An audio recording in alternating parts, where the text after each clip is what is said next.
каменистый место кен орны бұл жерде тұрып, мына Қарақия аудандық. Бұл жер енді 2019 жылдан бастап бұл проблема бар. Біз дейтін департаментпен бүкіл құзырлы органдарға жазып, енді 22 жылдың желтоқсан айында бұны УДС мұнай деген аукционнан компания ұтып алған. Қазіргі таңда мына КТС деген мекемемен келісімшартқа отырып, бұл мекеме дейтін КТС мекемесі лицензиясы бар мұнайды қалдықтарын заласындыратын мекеме. Солармен келісімшартқа отырып, қазіргі өздеріңіз көріп отқандай тазалау жұмыстары басталып кетті. Қазір енді осы аймақтың бәрін тазалап, біз департаментпен жете қадағалауда тазалап, тасымалдаған бәрін. Бұл айыппұл салынбайды, себебі дейтін кезінде бұл каменистый месторождение ТО каменистый нефть деген мекеме болған. Содан қалған бұл ластанған жер. Соның скважинасынан ағып отырған. Ол мекеме жоқ қазір. Банкрот жабылып қалған ол мекеме. Енді бұл сатып алған мекеме, біздің департаменттің күшімен осыларға сатып алған мекеме хат жазып, тазартқызып жатыр.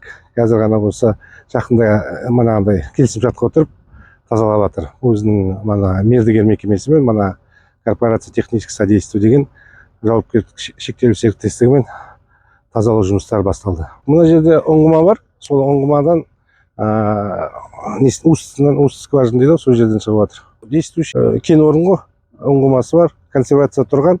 Енді содан несін бір ұрлап кеткен ба, енді неден ұңғыманың басынан уст скважинасынан ағып жатырған май. 2019 жылдан бастап көтеріліп жатыр осы. Енді тазалау жұмыстарымен аяқталады деп ойлаймыз, 1-2 айдың ішінде. Бұл енді мердігер компаниялардың техникасы, КТС деген мекеменің техникалары. Қазір дейтін оны үкімет аукционмен сатты, УДС мұнай деген компания сатып алды. Сол компанияға біздер хат жазып, тазартқызып жатырмыз. Қоршаған ортаға әсері жоқ. Адамның денсаулығына енді көріп отырсыздар, үлкен жер ластанып отыр. Сосын мал түсіп кетпеу үшін енді осының бәрін тазалап, жан-жағын қоршау жұмыстарын жүргізіп, ары қарай сатып алған мекеме УДС мұнай компаниясы қолына алады ғой енді. Уже иесі бар қазір. Бұл жерден 1000-1500 метр, 1 километр жарым ауылдан, населенный пункттан 1000-1500 метр орналасқан. Біз әкімдікке хабарладық, бұны қоршап, кезінде оболовка жұмыстарымен немен істеп қойғанбыз, жасатып, қоршап. Бірақ оған қарамай былай кетіп қалып отыр, жайылып. Енді оның қазіргі көлемін, аумағын енді тазалап болғаннан кейін белгілі болады. Себебі весімен бәрімен апарылады ғой.